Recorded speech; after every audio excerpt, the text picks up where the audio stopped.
हिदायत पा जाए तो ये तुम्हारे लिए दुनिया और दुनिया में जो कुछ है सारी चीज़ों से बेहतर है।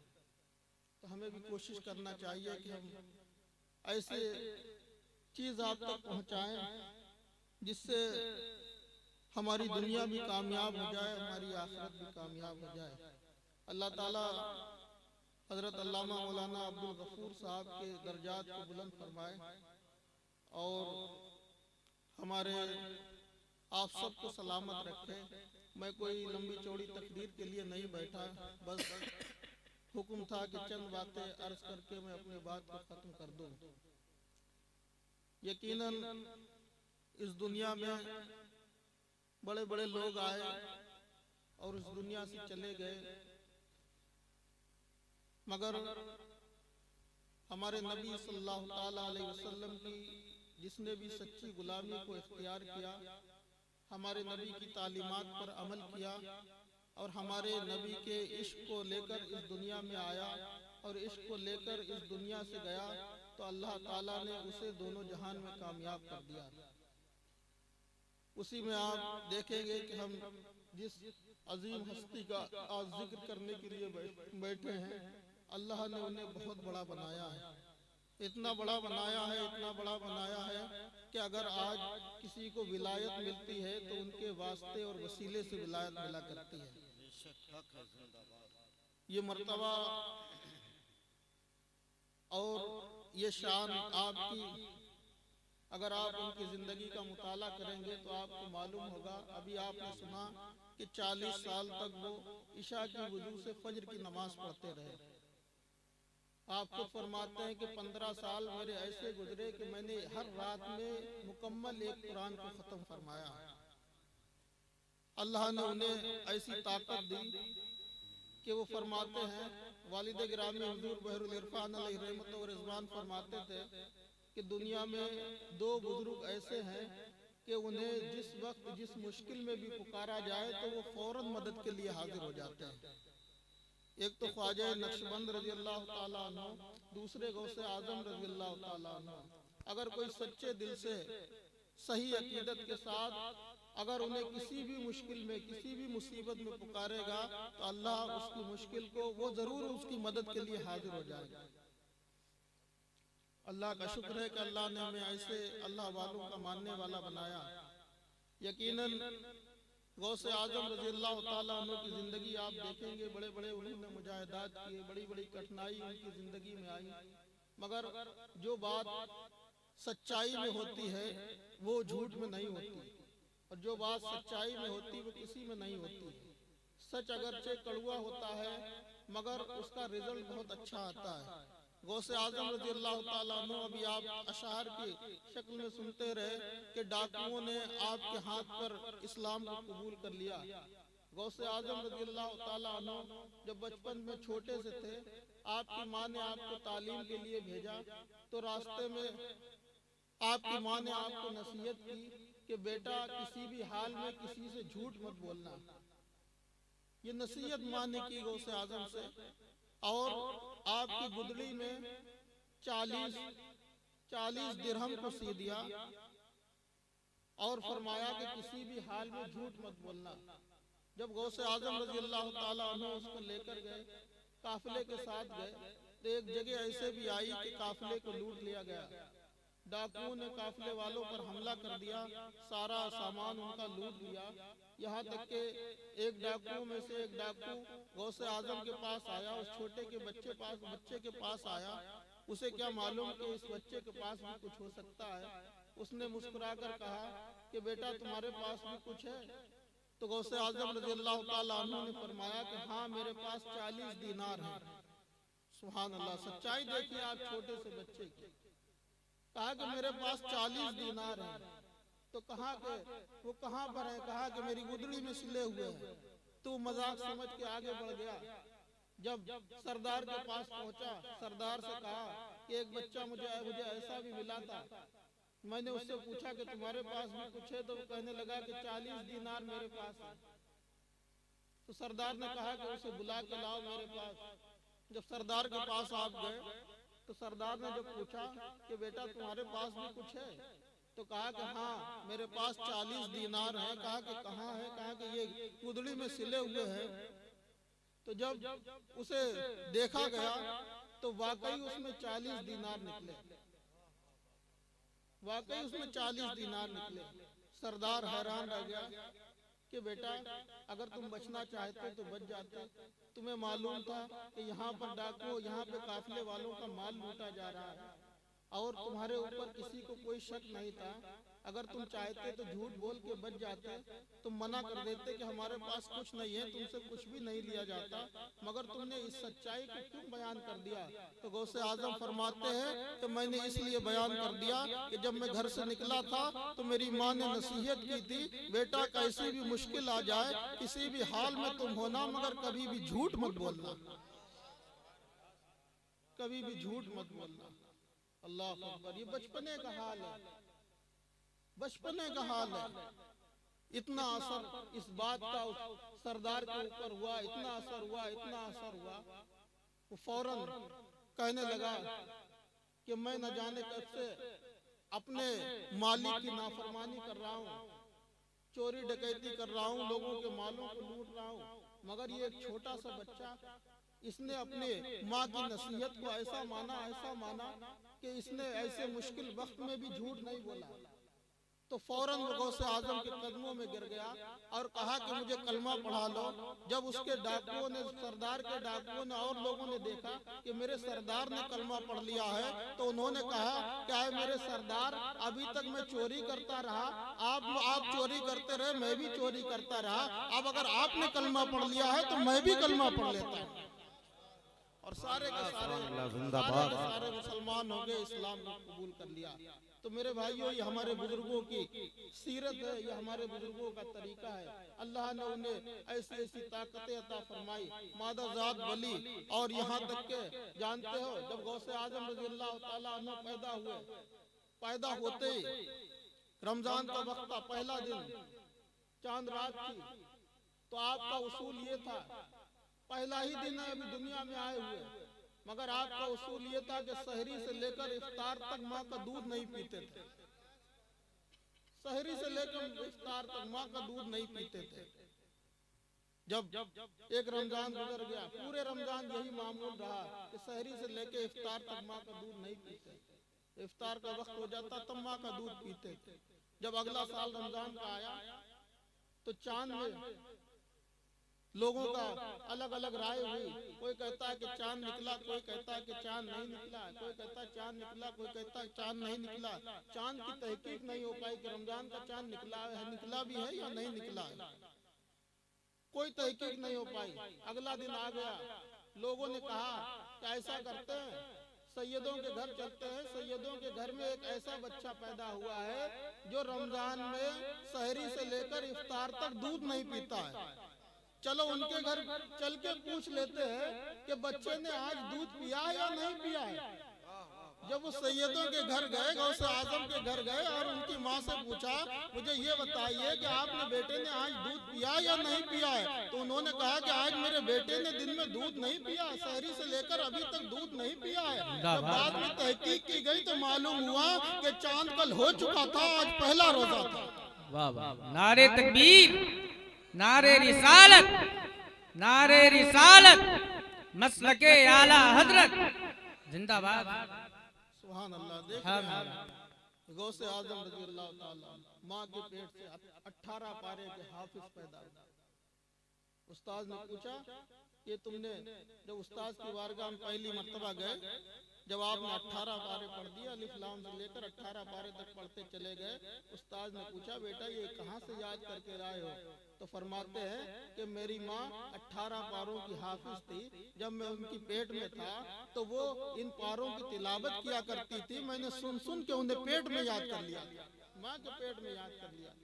अल्लाह अकबर। देख रहे हैं आप, फिर अल्लाह ने उन्हें ऐसी ताकत और कुव्वत अता फरमाई, हर चीज पर इख्तियार अता फरमाया, यहाँ तक के उन्होंने खुद फरमाया कि मैं दुनिया को ऐसे देखता हूँ जैसे हथेली पर राई का दाना। फिर अल्लाह ये नजर अता फरमाता है। हम आप लोग इल्मे गैब की बात करते हैं, पीठ पीछे की बात करते हैं, गौसे आजम तो फरमाते हैं कि मैं दुनिया को ऐसे देखता हूँ जैसे हथेली पे राई का दाना। सुभान अल्लाह। तो मेरे भाइयों, मैं अपनी बात को बढ़ाना नहीं चाहता हूँ और इसी पर अपनी बात को खत्म करते हुए मैं आपसे गुजारिश करूंगा कि हमें अब अपनी जिंदगी में अमल लाना है। हमने बहुत तकरीरें सुन ली और बहुत ज्यादा हमने जलसे जुलूस कर लिए, सब कुछ किया, ये बड़ी अच्छी चीज है, हुसूल बरकत का जरिया है। जहाँ पर नबी का मिलाद होता है वहाँ पर अल्लाह की रहमतें नाजिल होती है। हमारा तो अकीदा है कि जहाँ पर नबी की मिलाद होती है वहाँ से बलाएं आफतें दूर हो जाती है। बेशक ये सब कुछ है, मगर न जाने लोगों ने कितनी किताबें लिख दी, न जाने दुनिया में कितनी ज्यादा तकरीरें कर ली गई, दुनिया में न जाने कैसे कैसे क्या क्या किया गया। मगर अब जो जरूरत है, हमने बहुत कुछ सुन लिया, अब जरूरत है अमल करने की। अगर हम एक जलसे से, एक इंसान से, एक तकरीर से एक बात भी हासिल कर ले और उस पर अमल कर ले तो यही हमारे लिए बहुत बड़ी नेमत है। हमें अमल करने की जरूरत है। तो मुबारकबाद हम देना चाहेंगे जनाब हाफिज तौसीफ साहब को। अल्लाह ताला इनके जज्बात को सलामत रखे, इनके हौसलों को सलामत रखे। यकीनन इनके वालिद मोहतरम की रूह इनसे कितनी खुश होती होगी कि वो जिस चीज को इस दुनिया में करते रहे, लोगों को इकट्ठा करते रहे, लोगों को जोड़ते रहे, लोगों को जमा करते रहे, लोगों को अच्छी अच्छी बातें लोगों तक पहुंचाते रहे, कौम को सीधा रास्ता दिखाते रहे, आज उसी डगर पर उनके साहबजादे भी अमल कर रहे हैं। कोई मामूली बात नहीं। इंसान की जिंदगी में बहुत, आज हम स्टेज पर बैठे हैं, हम तो तकरीर करके चले जाएंगे, मगर इन्हें पूरे साल इमामत करना है। न जाने कैसी कैसी मुश्किलें पेश आती हैं, कैसे कैसे मामलात पेश आते हैं, न जाने किसकी किसकी सुनना पड़ती है, बहुत लोगों की सुनना भी पड़ती है। ये होता है हर एक की जिंदगी में, तमाम तकलीफें उठाई जाती है। तो मेरे भाइयों, बाप का अगर कोई लायक बेटा होता है तो यकीनन अगर कोई लायक बेटा आप कहेंगे तो वही बेटा लायक होगा जो बाप अपने बेटे को आलिम या हाफिज बनाकर चला जाएगा, दीनदार बनाकर चला जाएगा, वही उसका लायक बेटा होगा। और वो उसके लिए दुनिया ही में नहीं बल्कि आखिरत की जिंदगी में, वो कब्र में भी होगा और उसका बेटा दुनिया में नेकियां कर रहा होगा तो जितना सवाब उसके बेटे को मिलेगा उतना ही बाप को कब्र में भी उसका सवाब मिलेगा। अब जितना सवाब इस महफिल में जितने लोग बैठे हैं, हम सुन रहे हैं, आप सुन रहे हैं, हम सुना रहे हैं, जो कुछ भी यहाँ पर हो रहा है, जितनी नेकियां हो रही, सुभान अल्लाह कह रहे हैं, अल्हम्दुलिल्लाह कह रहे हैं, हम सबको अलग अलग सवाब मिल रहा है, मगर हम सबका सवाब इकट्ठा इनके वालिद मोहतरम को मिल रहा है कि उनके नाम पर इस महफिल को रखा गया। इसका जरिया ये बने हैं। हदीस शरीफ में हमारे नबी सल्लल्लाहु अलैहि वसल्लम फरमाते हैं कि मरने के बाद जब इंसान मरता है तो उसके सारे अमाल वहीं पर रुक जाते हैं, क्योंकि अब ना वो नेकी कर सकता है ना बुराई कर सकता है, वहीं पे उसका दरवाजा बंद हो जाता है। अब न नेकी कर सकता है न बुराई कर सकता है। मगर हमारे नबी सल्लल्लाहु अलैहि वसल्लम फरमाते हैं कि तीन चीजें ऐसी है कि इंसान को मरने के बाद कब्र में भी उसका सवाब मिलता रहता है, कब्र में भी उसका सवाब मिलता रहता है। सुन लीजिए ये तीन बातें कौन सी। हमारे नबी सल्लल्लाहु अलैहि वसल्लम फरमाते हैं, पहली बात तो सदका जारिया है, ऐसा सदका करना, ऐसा काम करके जाना जो जारी रहे। मसलन आपने अपने गांव में हैंडपैप लगा दिया, जब तक के लोग उससे पानी पीते रहेंगे आपको कब्र में उसका सवाब मिलता रहेगा। आपने मस्जिद बनवा दी, जब तक के लोग नमाज पढ़ते रहेंगे तब तक के कब्र में आपको सवाब मिलता रहेगा। अरे मस्जिद की तो बहुत बड़ी फजीलत है, यहाँ तक कि आया अगर मस्जिद में इंसान एक ईंट लगा देता है तो अल्लाह जन्नत में उसके लिए एक महल तैयार करता है। अगर आपने गरीबों के लिए कोई दवा खाना खोल दिया या कोई हॉस्पिटल बना दिया, ये सदका जारिया कहलाता है। कोई ऐसा काम करके जाना जिससे मुसलमानों को फायदा पहुंचे, जिससे लोगों को फायदा पहुंचे, जब तक के लोग उससे फायदा उठाते रहेंगे तो आपको कब्र में उसका सवाब मिलता रहेगा। दूसरी चीज हमारे नबी सल्लल्लाहु अलैहि वसल्लम फरमाते हैं, ऐसा इल्म जो लोगों को नफा पहुंचाए, ऐसा इल्म जो लोगों को नफा पहुंचाए। और वो इल्म कौन सा होता है? वो इल्म कौन सा होता है कि इंसान जब हाफिज होगा तो वो इल्म उसके पास होगा, आलिम होगा तो वो इल्म उसके पास होगा। हाफिज कुरान की तिलावत करेगा, लोगों को सिखाएगा, लोग उससे सीखेंगे, ये सिलसिला बढ़ता चला जाएगा, सबको अलग अलग सवाब मिलता रहेगा और उस सिखाने वाले को उन सबके बराबर सवाब मिलेगा। ये सिलसिला चलता रहेगा। ऐसा इल्म लोगों को नफा पहुंचाए। कुरान का इल्म हमने हासिल किया, हम आपके सामने तकरीर में बयान कर रहे हैं, हम आपको हदीसें सुना रहे हैं, हम आपको अच्छी अच्छी बातें सिखा रहे हैं, हम आपको दीनी बातें सुना रहे हैं, अपने नबी की तालीम बता रहे हैं, अपने बुजुर्गों की बातें आपको सुना रहे हैं। तो ये एक ऐसा इल्म है कि इससे लोगों को फायदा होता है, इससे लोगों को फायदा होता है। तो इसका सवाब भी हमें मरने के बाद, हमारी अगर कोई बात पर आप अमल करते रहेंगे, हम दुनिया से चले जाएंगे, आप उस पर अमल कर, जब तक आप उस पर अमल करते रहेंगे तब तक हमें कब्र में उसका सवाब मिलता रहेगा। तीसरी चीज बड़ी इंपॉर्टेंट बात है, हमारे नबी सल्लल्लाहु अलैहि वसल्लम फरमाते हैं कि नेक औलाद जो माँ बाप के लिए मगफिरत की दुआ करे, जो माँ बाप के लिए मगफिरत की दुआ करे। हमें आपको इस बात को बहुत अच्छे से ध्यान देना है कि नेक औलाद जो माँ बाप के लिए मगफिरत की दुआ करे। अगर कोई, हम अपने बच्चे को डॉक्टर और इंजीनियर बना के चले जाएंगे तो वो कभी भी ऐसी महफिल नहीं कायम करेगा जैसे हाफिज तौसीफ साहब ने इस महफिल को कायम किया। क्या कायम करेगा वो आपके नाम पर? कभी भी नहीं कायम करेगा। 50,000 कमाएगा, लाखों कमाएगा, करोड़ों कमाएगा, सब कुछ करेगा, मगर वो कोई ऐसा काम, इतना बड़ा काम नहीं करेगा जिससे आपको कब्र में उसका फायदा पहुंचे। कमाएगा, अपने बच्चों में ऐश करेगा, सब कुछ करेगा, दुनिया में मौज करेगा, मगर अगर नेक औलाद को छोड़ के बाप जाएगा, अगर वो जिंदगी में महीने में 3,000 ही कमाए, 5,000 ही कमाए, मगर वो जितनी भी नेकियां इस जमीन पे करेगा उतना सवाब उसके बाप को कब्र में मिलता चला जाएगा। आप देखिए ऐसी औलाद जो लोगों को, नेक औलाद जो उस माँ बाप के लिए मगफिरत की दुआ करे। उलमा फरमाते हैं कि अगर वो मगफिरत की दुआ करे चाहे ना करे, वो जितनी भी नेकियां करेगा उसका सवाब उसके माँ बाप को मिलता रहेगा।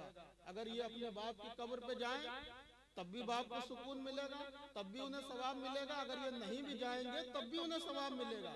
ये उन्हें इसाले सवाब करें या ना करें, ये करें या ना करें, मगर इतना सवाब इन्हें मिलेगा उतना ही इनके बाप को कब्र में भी मिलेगा। तो मेरे भाइयों, हमें आपको भी चाहिए कि हम ऐसी औलाद की तरबियत करें। कम से कम अपने बच्चे को इतना तो पढ़ाएं, कुरान की तिलावत तो, कुरान तो सिखाएं, जो आपका बच्चा अब आपकी कब्र पर बैठकर थोड़ी देर फातिहा पढ़ सके, थोड़ी देर कुरान की तिलावत कर सके, आपके नाम पर कोई दीनी महफिल कायम कर सके, आपके नाम पर कुरान खानी करा सके, आपके नाम पर कोई नेकियों वाला काम कर सके। अगर आप ऐसे बच्चे तैयार करके जाएंगे तो आपको कब्र में वो बच्चे राहत और सुकून का जरिया बनेंगे। तो कोशिश कीजिए, अल्लाह ताला हमारी इस महफिल को कबूल फरमाए। और मैं खुसूसी तौर पर हाफिज साहब को मुबारकबाद देता हूँ, इनके भाइयों को मुबारकबाद देता हूँ, क्योंकि ये बहुत बड़ा काम है। यकीनन इसके पीछे बड़ी मेहनतें करना पड़ती है, बहुत इसमें लगना पड़ता है, महीनों से इसकी तैयारियां करना पड़ती है, सब कुछ करना पड़ता है, तब जाके एक रात में इतनी सुहानी और इतनी खूबसूरत महफिल कायम होती है। ईशा के बाद से लेकर बड़ी अच्छे आपने सब कुछ सुना और बेहतरीन प्रोग्राम चलता रहा, बहुत ही अच्छे बयानात, सब कुछ आपने सुना है। तो मेरे भाइयों, हम भी आखिर में यही कहेंगे कि कम से कम हम इस रात को हमने यहाँ पर बैठकर इतनी अच्छी बातों में गुजारा है, तो हम कुछ लेकर यहाँ से चले जाए, किसी चीज पर अमल कर ले। एक हदीस सुन लीजिए, बड़ी प्यारी हदीस है। अगर आप उस पर, इतनी आसान हदीस है कि अगर आप जहन में उसे बसा लेंगे, उस पर अमल कर लेंगे, तो इंशाअल्लाह आपको कदम कदम पे नेकियां मिलेंगी। अच्छा, कुछ बातें तो उनकी अभी मुकर्रिर साहब तकरीर कर रहे थे, कुछ बातें तो समझ में आई होंगी और कुछ बातें तो आपके जहन में बैठी होंगी, मगर मैं सोच रहा था बैठे बैठे, अगरचे कोई बात किसी को याद रहे ना याद रहे, मगर एक चीज जरूर याद रहेगी जो वो बता के गए, वो सूरह वाकिया है जो वो बता के गए, वो जरूर याद रहेगी लोगों को। मालदार होने वाली जो बता के गए कि इसमें मालदार बनना, अगर मर्दों को नहीं तो हमारी माँ बहनों को तो जरूर याद रहेगी, क्योंकि ऐसी बातें ये कभी भी चूकती नहीं है, ऐसी बातों में कभी भूलती नहीं है। ऐसे ही बाबा फरीद गंशकर रहमतुल्लाह अलैह के पास जब एक औरत आई, कहने लगी कि हुजूर, मेरी 4 बेटियां हैं, मुझे उनकी शादी करना है, कुछ अता कर दीजिए ताकि मैं उन्हें उनकी शादियां कर दें। तो आपने खानका खादिम से फरमाया, खानका में जो कुछ है वो लिया, इन्हें दे दो। तो खादिम ने खानका में जब देखा तो कुछ भी नजर नहीं आया। कहा कि हुजूर, सारा माल तो खत्म हो गया, सब कुछ तो खत्म हो गया, कुछ देने के लिए नहीं है। तो आपने उस औरत से फरमाया कि जाओ बाहर से 3 मिट्टी के डेले उठा लाओ, 3 मिट्टी के डेले उठा लाओ। वो 3 डेले लेकर आए तो आपने 3 मरतबा कुल वल्लाह शरीफ पढ़ा, उस पर दम कर दिया तो वो मिट्टी के डेले सोना बन गए। सुभान अल्लाह। देख रहे हैं आप, करामत देखिए हमारे बुजुर्गों की। वो मिट्टी के डेले क्या बन गए? सोना बन गए। सोना बन गए। औरत ने सोने को तो लिया, कहा कि मेरा काम बन गया, और ये भी कहा कि ये तो हमारा काम बन ही गया, अब तो इसमें सब कुछ हो ही जाएगा। मगर सबसे इम्पोर्टेंट, जो सबसे अच्छी बात यह है, असल बात यह है कि हमें वो अमल भी मालूम हो गया जिससे मिट्टी को सोना बनाया जाता है। उसने अमल पे पहले ध्यान दिया कि ये अमल भी मिल गया। मेरी माँ बहनें हमें माफ करे, कोई हम कमेंट किसी पे नहीं कर रहे हैं, मगर ये फितरत में है ऐसा। तो हम थोड़ा ऐसा वक्त भी है, थोड़ा हंसाने की भी कोशिश कर रहे हैं आपको। कहा कि अमल भी मालूम हो गया। वो घर गई, घर में जाके सोना तो एक तरफ रखा, खूब पाको साफ हुई, नहाई धोई और अच्छे कपड़े पहने, फिर ला के ढेले जमा करना शुरू किया। बहुत से घर में डेले जमा किए, और फिर जब खूब डेले जमा हो गए तो फिर बैठ के कुल वल्लाह शरीफ पढ़ना शुरू किया। इतना पढ़ा, इतना पढ़ा, इतना पढ़ा कि 3 दिन तक कुल वल्लाह शरीफ पढ़ती रही, मगर वो मिट्टी के डेले सोना नहीं बने। 3 दिन तक पढ़ती रही, मगर मिट्टी के डेले सोना नहीं बने। थक हार के फिर बाबा के पास आई, बाबा फरीदुद्दीन गंशकर रहमतुल्लाह अलैह के पास। कहा कि हुजूर, आपने डेले मंगाए, 3 मरतबा कुल वल्लाह शरीफ पढ़ा और उस पर दम कर दिया, वो मिट्टी के डेले सोना बन गए। मैं ये अमल 3 दिन से कर रही हूँ, मगर ये मिट्टी के डेले सोना नहीं बन रहे। 3 दिन से मैं कुल वल्लाह पढ़ रही हूँ, मगर ये मिट्टी के डेले सोना नहीं बन रहा है। अल्लाह अकबर। तो जानते हो कितना प्यारा जवाब उन्होंने दिया था। उन्होंने फरमाया था कि ऐ मेरी माँ, तुमने अमल तो वही किया जो मैंने किया था, तुमने अमल तो वही किया जो मैंने किया था, मगर तेरे मुंह में फरीद की जबान थोड़ी है। जिंदाबाद जिंदाबाद, नारे तकबीर, नारे रिसालत, शहजादे हुजूर बहरुल इरफान, फैजान हुजूर बहरुल इरफान, फैजान सरकार गौसे आजम, नारे तकबीर, नारे रिसालत।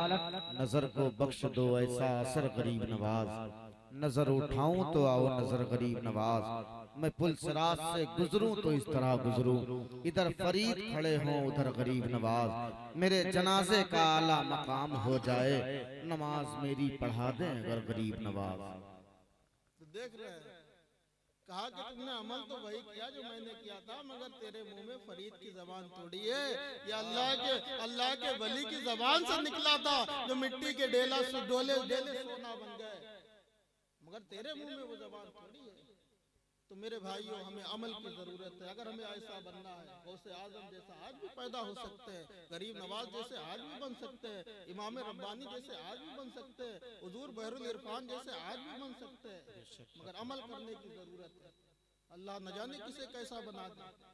हम इंशाअल्लाह तहैया कर ले कि हम इन बातों पर अमल करने की कोशिश करेंगे। इसी में हमारे दोनों जहान की भलाई है। आज हमारे अंदर जो वबा और जो बला फैली हुई है, हम गीबत बहुत करते हैं, चुगली बहुत करते हैं, एक दूसरे के लड़ाने का काम करते हैं, एक दूसरे को हम एक दूसरे की बुराई करने का काम करते हैं, एक दूसरे से जलने का काम करते हैं। एक बुजुर्ग तो फरमाते हैं कि हसद ऐसी चीज है, हसद ऐसी चीज है कि जो इंसान हसद करता है वो हसद ही उसके लिए अजाब है।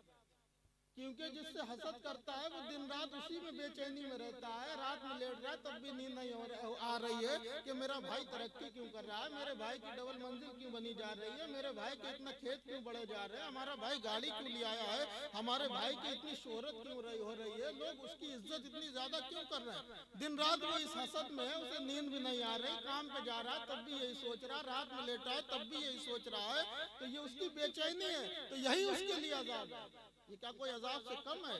जो इंसान तरक्की कर रहा है उसे आप रोक नहीं सकते, जो इंसान जिसे अल्लाह इज्जत दे रहा है उसे आप रोक नहीं सकते, जिसे अल्लाह बढ़ा रहा है उसे आप घटा नहीं सकते। तो मेरे भाइयों, हमें इन बुराइयों से बचने की कोशिश करना चाहिए। हदीस शरीफ में हमारे नबी सल्लल्लाहु अलैहि वसल्लम फरमाते हैं, सहाबा से पूछा, ऐ सहाबा ये बताओ कि मुफलिस कौन है, मुफलिस कौन है? हमारे साहबा ने कहा या रसूलल्लाह, जिसके पास दिरहम दीनार ना हो, जिसके पास पैसा ना हो, जिसके पास मालो मता ना हो, वो इंसान मुफलिस है। हमारे नबी ने फरमाया कि नहीं, वो मुफलिस नहीं है, बल्कि कल क़यामत के दिन वो इंसान मुफलिस होगा जिसके पास, जिसके नमाजें तो जिसने बहुत ज्यादा पढ़ी होंगी, रोजे तो बहुत ज्यादा रखे होंगे, सदका तो खैरात तो बहुत ज्यादा किया होगा, जिसने नमाजें तो बहुत पढ़ी होंगी, दुनिया में बहुत ज्यादा नेकियां कमा के गया होगा, मगर वो किसी की गीबत करके गया होगा, किसी की चुगली करके गया होगा, किसी के माल को हड़प करके गया होगा, किसी की मेड़ को काट के गया होगा, किसी के साथ जुल्म करके गया होगा, किसी को तकलीफ, किसी मोमिन को तकलीफ पहुंचा के गया होगा। कल हश्र के मैदान में जब हिसाब किताब होगा, उसे खड़ा किया जाएगा। इतनी नेकियां लेकर आया दुनिया से, इतनी ज्यादा नेकियां दुनिया से लेकर आया है, हश्र के मैदान में, हिसाब किताब के मैदान में खड़ा किया जाएगा। हमारे नबी फरमाते हैं उन सबको बुलाया जाएगा जिसने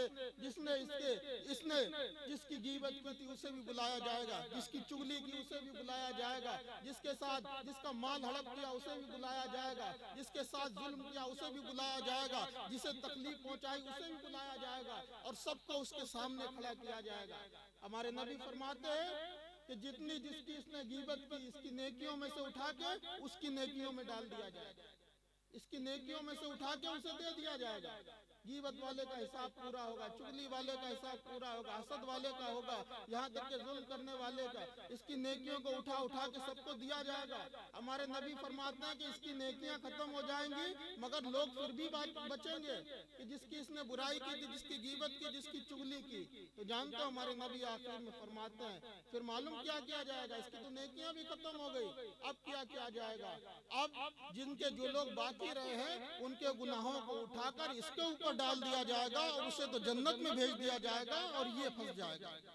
अल्लाह अकबर। देख रहे हैं क्या हमें मिल जाता है किसी की गीबत करने से, किसी की चुगली करने से, हमें अपनी जबान से किसी को तकलीफ पहुंचाने से। इसमें कुछ भी नहीं रखा है। अगर जिसने भी हमारे नबी की तालीमात पर अमल किया तो अल्लाह ताला ने उसे कामयाब किया। बुजुर्गों की जिंदगी आप देखिए, टूटी हुई चटाई पर इन्होंने जिंदगी को गुजार दिया, मगर आज भी हिंदुस्तान में अजमेर में चले जाओ, गरीब नवाज के रोजे के देखो, आज भी वो हिंदुस्तान पर हुकूमत कर रहे हैं। आप देखिए वारिसे देवा की जिंदगी को, कभी उन्होंने अपने हाथ पर सिक्का तक नहीं रखा, मगर आज उनके गुंबद को देखेंगे आप तो ऐसा किसी भी बादशाह के गुंबद आपको नजर नहीं आएगा जैसा वारिसे देवा के गुंबद आपको नजर आएगा। नारे तकबीर, नारे रिसालत, फैज़ाने वारिसे देवा, नारे तकबीर, नारे रिसालत। बढ़ गया है बिल यकीन उस शख्स का रुतबा शरीफ जिसने देखा या नबी आपका रोजा शरीफ। सारी दुनिया कह रही है वारिसे आलम पनाह, आपके आने से देवा हो गया देवा शरीफ।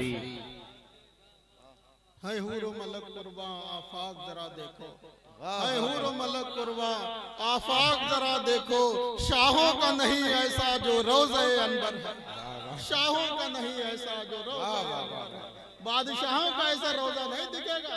बड़े बड़े दुनिया में आए चले गए, उनके मकबरों को देख ले आप, वीरान पड़े हुए हैं, उनकी कब्र पर कोई फाता पढ़ने वाला नहीं है, उनके कब्र को कोई निशान बताने वाला नहीं है, मगर ये अल्लाह वाले ये दुनिया में आकर मखलूक की खिदमत करते रहे, अल्लाह और उसके रसूल की तरफ लोगों को बुलाते रहे, तो अल्लाह ने इन्हें ऐसी इज्जत बख्शी, ऐसी इज्जत बख्शी है कि आज दुनिया से चले गए तो लोग इनके कब्र पर फूलों को चढ़ा रहे हैं, इनके कब्र पर चादरों को चढ़ा रहे हैं। ये हमारे कोई बिरादरी के नहीं, हमारे खानदान के नहीं, हमारे कबीले के नहीं है, मगर आप देखिए कि अल्लाह ने हमारे दिलों में इनकी मोहब्बत को कैसा डाल दिया है कि हम अपनी फरियादों को लेकर, अपनी मुरादों को लेकर इनकी बारगाहों में हाजिरी देते।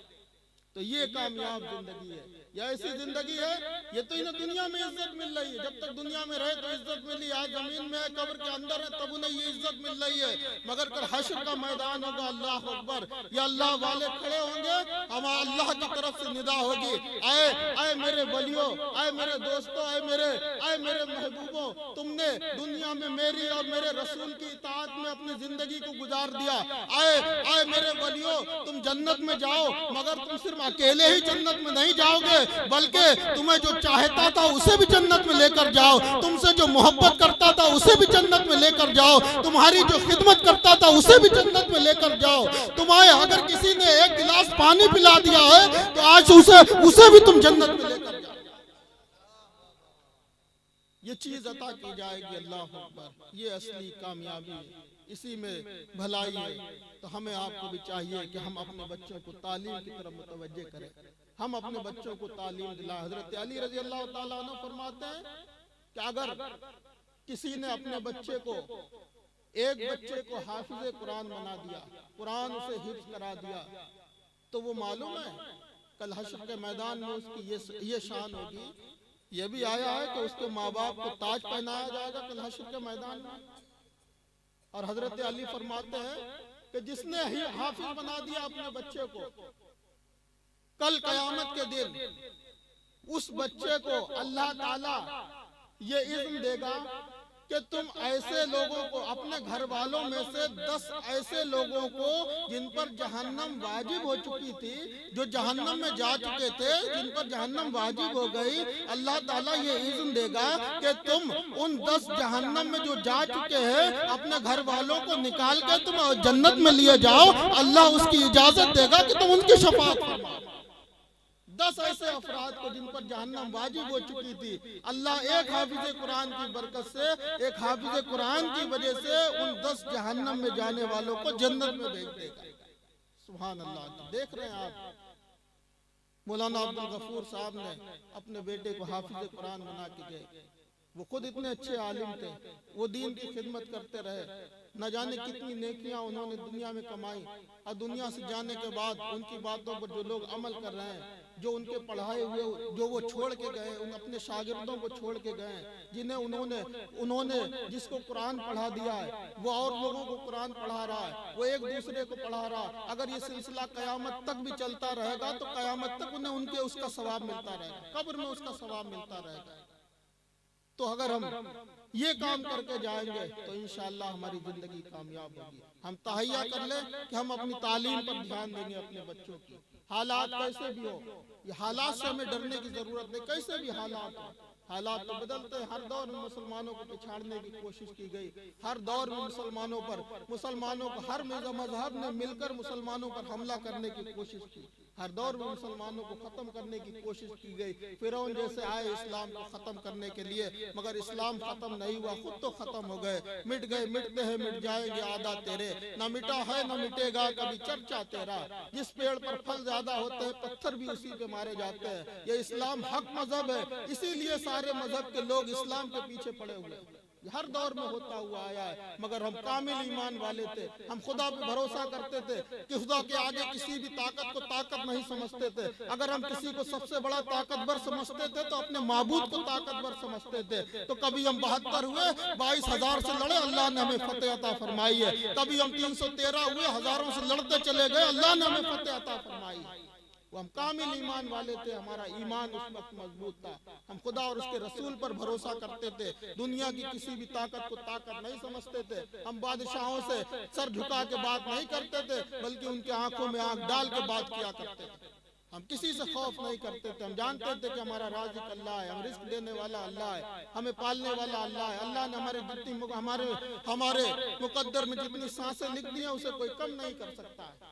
जब ये हमारा अकीदा रहा तब तक कि हम कामयाब रहे। जब हमने ये सब छोड़ दिया, मस्जिदों से हम दूर हो गए, नाफरमानियां खुदा की हम करने लगे, हर तरह की बुराइयां हमारे अंदर पैदा होने लगी, तो यकीनन हमें ये जिल्लत के दिन और रुसवाई के दिन देखना पड़ेंगे। इसीलिए जालिम हुक्मरान हम पर मुसल्लत हुए, मगर इंशाअल्लाह एक दिन आएगा कि इनकलाब आएगा।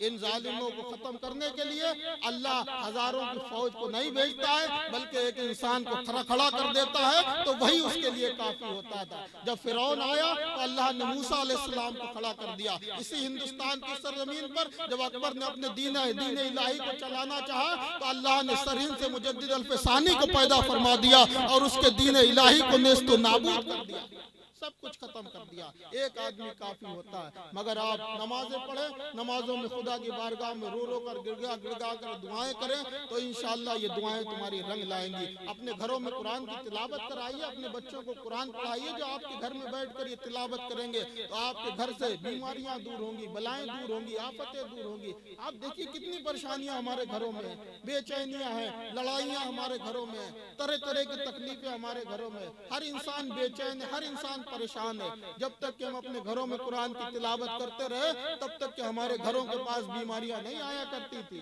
आज घर में 5 आदमी है तो 4 बीमार है। क्या है, अगर हमने कुरान की तिलावत की होती और एक गिलास पानी पर उन आयतों को दम करके अगर हमने किसी बीमार को पिला दिया है तो अल्लाह ने उसे शिफा अता फरमाई। आज भी आप देख लीजिए कि मस्जिद के बाहर में सिर्फ अपने ही नहीं बल्कि गैर भी अपने बच्चों, जब उनके बच्चे बीमार होते हैं तो गेट पर खड़े होते हैं कि मस्जिद से नमाजी निकलेंगे, वो कुरान पढ़ेंगे, कुरान पढ़ के इस पर दम कर देंगे, अल्लाह उन्हें शिफा अता फरमाएगा। गैर मुस्लिमों का भी अकीदा है और उससे शिफा भी मिलती है। अगर हम कुछ पढ़े तब भी मिलती है, अगर नहीं भी पढ़े, हम नमाजी पढ़ के आए हैं, उस पर दम कर देते हैं तो शिफा मिलती है। तो फिर अगर हम घर में कुरान की तिलावत करेंगे और अपने बच्चों पे दम करेंगे, पानी पर दम करके उन बच्चों को पिलाएंगे, तो क्या बीमारियां हमारे घर से दूर नहीं होंगी? यकीनन दूर होंगी। तो मेरे भाइयों, इस चीज को अपनाने की कोशिश करो, इसी में दोनों जहान की कामयाबी है। अल्लाह ताला आप सबको सलामत रखे और आपको जो आपने ये प्रोग्राम सजाया, जिन लोगों ने भी इसमें मदद की, जिस तरह से भी पैसा खर्च किया, माली मदद की या मेहनत की, जिस तरह से भी मदद की, अल्लाह सबको देख रहा है। सिला देने वाला अल्लाह है। यहाँ पर कोई आपको सिला इसका देने वाला नहीं। इसमें लज्जत मिले ना मिले मगर अज्र जरूर मिलेगा। आप नौटंकी कराएंगे, थोड़ी देर की लज्जत होगी, खत्म हो जाएगी। मगर ये मिलाद की महफिल ऐसी है, अगर आपको मजा नहीं भी आएगा मगर जब कब्र में आप जाएंगे तब आपको मजा आएगा। तो आपको मालूम होगा, काश मैंने कुछ और मिलाद की महफिल पे खर्च कर दिया होता, काश मैंने कुछ और दीन की राह में दे दिया होता, काश मैंने दीन की खिदमत कुछ और ज्यादा कर ली होती ताकि हमारे और ज्यादा दर्जात बुलंद हो जाते। तब आपको इसकी अहमियत मालूम होगी। उस हमेशा की जिंदगी जब आप जिएंगे उस वक्त आपको मालूम होगी। यहाँ तक कि आता है कि जन्नतियों को किसी चीज पर हसरत नहीं होगी। अगर किसी चीज पर उन्हें अफसोस होगा, किसी चीज की वो हसरत अगर उन्हें होगी तो वो ये होगी, काश मैंने जो वक्त दुनिया में खुदा और उसके रसूल की इबादत के बगैर गुजार दिया, काश मैंने उस वक्त को भी खुदा और उसके रसूल की इबादत में गुजारा होता ताकि हमें और ज्यादा हमारे दर्जात बुलंद होते। इस चीज पर जन्नतियों को भी हसरत होगी। तो इंशाअल्लाह इसका सिला आपको अल्लाह देगा। गौसे आजम के नाम पे आपने महफिल सजाई है, गौसे आजम रजी अल्लाह ताला अन्हु वो सब देख रहे हैं। हमारा अकीदा, हम सुन्नियों का अकीदा है, वो सब देख रहे हैं। गौसे आजम तो यहाँ तक के फरमाते हैं कि जब तक मैं नहीं चाहता हूँ तब तक के मेरा नाम किसी की जबान पर नहीं आता है।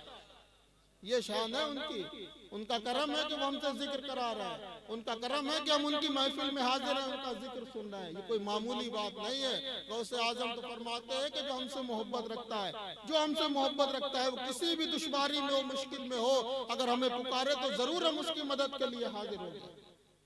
तो हम ऐसे के हैं। अल्लाह ताला हमें भी अमल करने की तौफीक अता फरमाए और इस महफिल को कामयाब फरमाए। आप सबको सलामत रखे, हाफिज साहब के जज्बात को और इनकी खिदमतों को अल्लाह ताला कबूल फरमाए और हम सबको खुलूस के साथ दुनिया में दीन और सुन्नियत की खिदमत करने की तौफीक अता फरमाए।